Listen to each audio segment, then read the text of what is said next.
Retour sur le plateau de Sport Plus, on va prendre tout de suite la direction de Marseille. Première journée des mondiaux de pétanque. On retrouve nos envoyés spéciaux Laurent Vernet, Jean-Pierre Lelon et Jean-Michel Isoire. Messieurs, première journée, forcément, on va surtout s'intéresser aux Français. D'ailleurs, on attaque avec le top 6.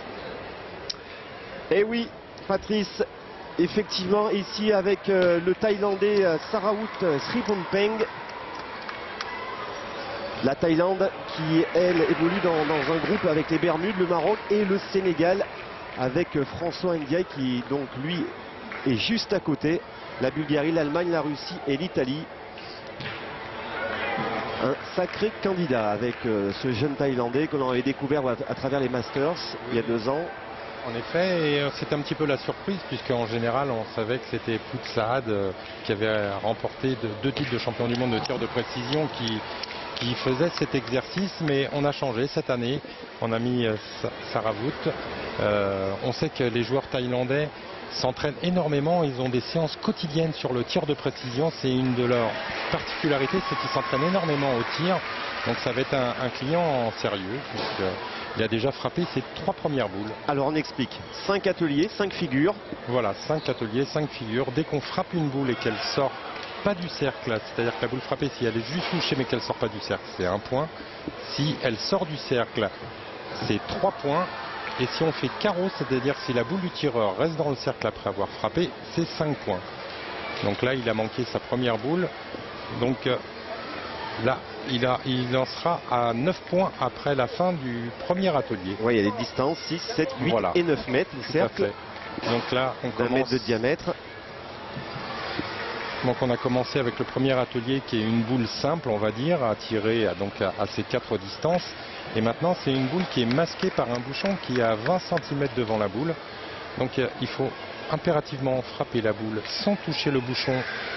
Sinon si on touche le bouchon avant de frapper la boule, c'est 0 point. Et si on le touche en faisant un petit recul, là vous voyez, il a touché le bouchon avant, donc ça va être 0 point. Alors un mot sur le terrain, parce que ça va être très important, notamment pour le tir de précision, mais aussi pour les triplettes. C'est un terrain très difficile. On vient de le voir sur notre ralenti, là, il n'y a pratiquement pas de gravier. Donc on est sur une surface très dure. Donc pour le concours de tir, déjà, ça va être pour moi très difficile déjà de faire des belles performances, voire approcher le record du monde. Pour moi, c'est quasi impossible, ou sinon il faudra un exploit. Et même pour le championnat du monde, ça va être un sacré jeu, un petit peu à mon avis, qui va favoriser les très bons pointeurs. Parce qu'au tir, pour faire des carreaux, ça va être très dur. Et même pour trouver une bonne cadence, il faudra tout le temps les frapper plein fer. Donc ça peut user les tireurs. Donc les équipes qui auront vraiment un pointeur défensif et un vrai pointeur de tête seront peut-être avantagés pendant ces 4 jeux. D'ailleurs, les Français, quand ils sont venus un petit peu regarder les terrains ce matin, ont été très surpris, notamment Philippe Suchot et Bruno Le Boursicot, qui lui démarra à 16h30 son championnat du monde de tir de précision et tenant du titre. Et effectivement, il était assez sceptique. Il nous confiait qu'il aurait, pas forcément lui, mais qu'il aurait... Ce serait très difficile de faire des gros scores. Bon, alors pour des tireurs, comme on va voir tout au long de l'après-midi, qui sont tête de série, qui sont des spécialistes, je pense que les scores seront sympathiques. Mais par contre, pour les nations un petit peu qui s'entraînent moins, qui sont un petit peu plus faibles, sans aucun côté péjoratif, on sait qu'il y a toujours des nations phares et des nations un peu plus faibles. Il y a quelques tireurs dans le tir de précision qui vont se faire du souci cet après-midi, parce que les scores seront peut-être maigres. 3 points supplémentaires. Voilà, donc il passe à 15 points. Donc là on est déjà dans des scores pas mal, hein. Il a une bonne série, hein. Il est malheureusement tombé 2 fois sur le bouchon avant de frapper la boule, ce qui a compté 0. Et à noter que les 4 meilleurs résultats seront directement qualifiés pour les quarts de finale. C'est ça. Et les 16 autres batailleront on prendra ensuite, bon, les 4 premiers vont être qualifiés directement pour les quarts de finale. Ensuite on en qualifie 16 autres. Et là il y aura à nouveau un concours de tir et on en gardera 4 sur les 16 pour rejoindre les 4 premiers pour arriver au stade des quarts de finale. Et vous avez vu les stats, 5 sur 8 pour réussir pour le moment. Oui, donc, alors voilà le troisième atelier voilà, avec une boule blanche à sortir entre deux boules noires. Voilà, et il faut sortir la boule blanche seule pour marquer 3 points. Si on touche une des boules noires en premier et qu'après on touche la boule blanche, c'est 0 point. Et si on touche une boule noire après avoir touché la boule blanche, ce sera 1 point. Allez, forte concentration, un geste, tout en souplesse. Ah, il est un petit peu court, vous voyez que ça ramasse pas Laurent, hein, parce que, regardez, il était droit. Donc il avait réussi, parce qu'il faut être bien droit dans cet atelier pour pas toucher les boules noires ensuite. Et puis Philippe Suchot nous avait dit ce matin, sur des terrains comme ça, il faudra vraiment 2 gros pointeurs. Oui.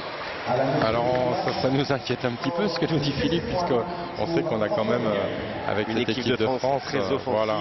Donc écoutez, on verra. Hein, on les a quittés cet été sur des grandes performances, en espérant qu'ils soient toujours au même niveau. Alors vous avez parlé tout à l'heure. Voilà, vous voyez là, aucune des boules noires à bouger, donc c'est 3 points. Donc il y a les 3 arbitres là, attentifs. Oui, on a un arbitre qui surveille les pieds. Voilà. Et on a 2 arbitres qui sont autour du cercle pour voir si aucune boule est touchée, surtout dans cet atelier-là où c'est...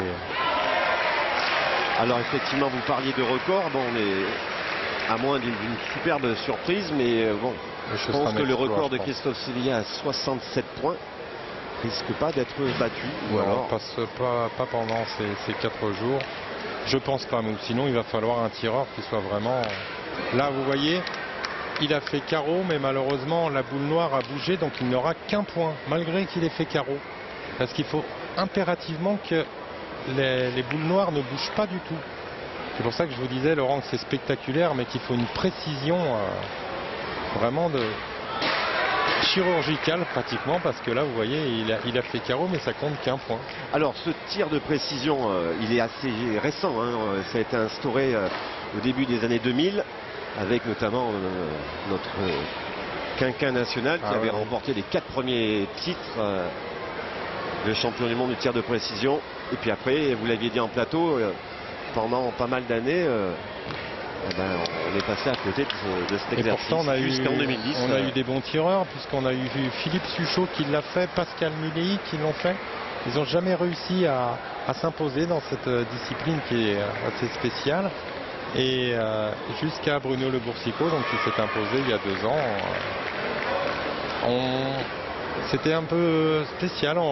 Tout le monde dit que Bruno Le Boursicot n'a pas le tir pour faire le tir de précision, parce qu'on sait qu'il tire assez tendu, alors qu'il faut un tir un petit peu plus souple. Mais bon, il a glané ce titre. Regardez, on a 8 sur 12. Troisième atelier. Voilà, 8 sur 12. Donc le troisième atelier, c'est ce qu'on appelle la boule à la sautée. Vous voyez, il faut... Quatrième atelier, pardon, la boule à la sautée. Donc il faut impérativement frapper la boule blanche sans toucher la boule noire avant, puisque sinon ce serait 0 point. Et la particularité, c'est que ça demande un tir assez souple pour bien monter la boule, pour éviter la boule noire. Mais si on est trop droit et qu'on fait un recul dans la boule noire, on ne marque qu'un point. Et c'est l'atelier que Bruno Le Boursicot craint le plus. Il me dit toujours, moi avec mon tir tendu, il faut simplement je cherche à pas perdre de points dans cet atelier. Et c'est généralement celui-là où on fait la différence. C'est ça. Donc c'est là qu'il faut bien réussir les ateliers d'avant. Sarah Wood, Sribonpen. Oui, superbe. 3 points, il était même pas loin du 5 points, vous voyez, il s'est arrêté sur le tapis. Donc c'est 3 points. Et si on arrive à faire... Alors ça, c'est des exercices qu'on peut vous proposer pour vous entraîner. Conseiller pour les tireurs, ça demande une grande précision. Regardez, il est quand même à 25 points. Hein, et il reste encore un atelier. Oui, le bouchon où on peut glaner pas mal de points aussi. Avec le bouchon, ça va être difficile, hein, parce que sur un terrain comme ça. Ah oui, il va falloir frapper plein bois, comme on dit. À 7 mètres. Banquier. Il est pas droit. Vous voyez, les joueurs vraiment pensent qu'à une seule chose, c'est de ne pas tomber sur la boule noire en premier.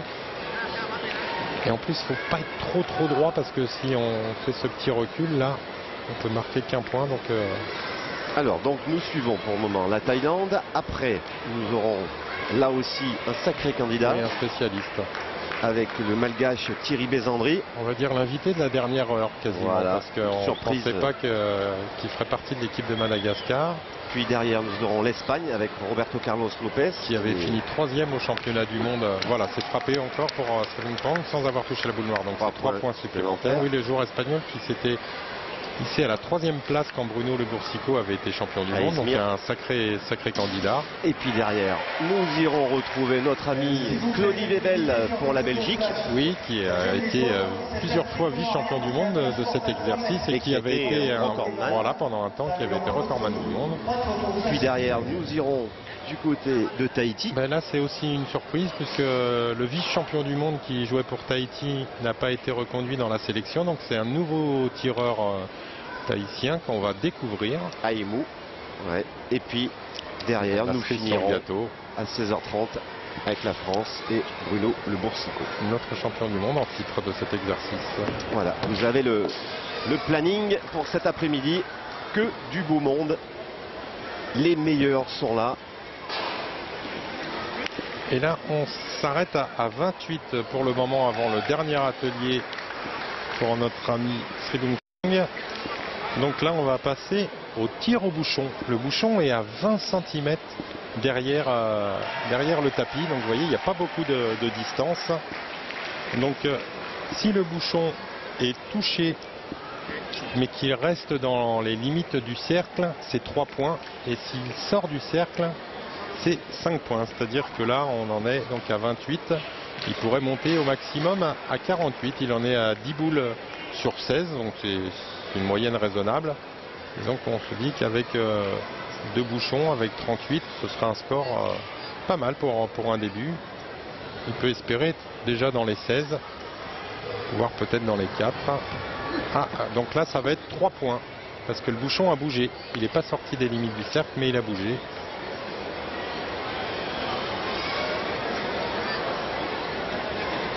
Et à 6 mètres, c'est pratiquement le bouchon. C'est paradoxal parce qu'on pense que c'est plus facile court, mais la première distance à 6 mètres, c'est vraiment presque le plus dur à faire. Et puis il est près du cercle. Ah bah oui, je suis 20 cm derrière. C'est dur de taper devant. Voilà, et on rappelle que si on tombe sur le tapis, c'est considéré comme annulé. Il faut vraiment que la boule tirée tombe dans les limites du cercle. Allez, 31 points. Ce qui pour le moment fait figure d'une bonne performance. Non, c'est 48 qu'il pouvait faire, oui, 28 et là c'est touché. Ouais, mais je suis pas sûr qu'il ait bougé. Alors les deux arbitres se concertent parce que est-ce les gravillons qui l'ont fait vaciller? Vous voyez, on voit la discussion entre nos deux arbitres internationaux. J'ai pas l'impression qu'il est. Ah si, normalement ça doit être 3 points, je pense. Hein. On va voir la. Ah bah non, vous voyez. On estime côté arbitrage que c'est les gravillons qui ont fait avancer le bouchon. Il n'a pas fait le quart de tour nécessaire pour être comptabilisé. Ah, il faut vite se reconcentrer. Oui, il ne faut pas rester sur cet échec. Vous voyez, on voit le coach. C'est un partenaire. Oui, qui l'aide là. Bon, c'est vrai qu'on le voit bouger, mais nos arbitres sont mieux placés pour voir s'il a fait le tour réglementaire. Alors, ils ont 20 minutes. Hein. C'est ça, dès qu'on rentre sur le pas de tir, on a 20 minutes. Pour faire les 5 exercices. Voilà, c'est-à-dire qu'on est dans le style du règlement, c'est qu'on a 1 minute par boule. Puisqu'on a 20 boules à tirer.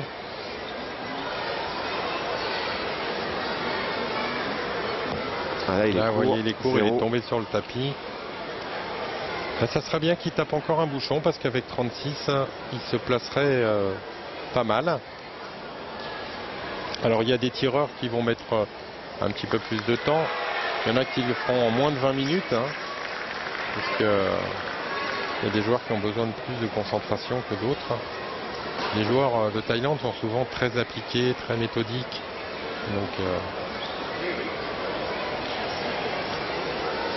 allez, encore un bouchon. Alors bien On finirait à évidemment, 36. il y a 48 joueurs qui sont répertoriés un peu partout sur les terrains là. Donc on ne pourra pas avoir forcément tous les résultats en direct. Mais on essaiera de... Eh ben, on s'arrêtera à 31 pour notre ami Srivongpang. Donc pour l'instant, on pas trop de repères pour savoir ce que ça peut donner par la suite. Voilà le premier résultat donc pour la Thaïlande avec Sarawut Srivongpeng, 31 points. Et avant de découvrir Thierry Bézandri pour Madagascar, on tourne une page de pub. À tout de suite.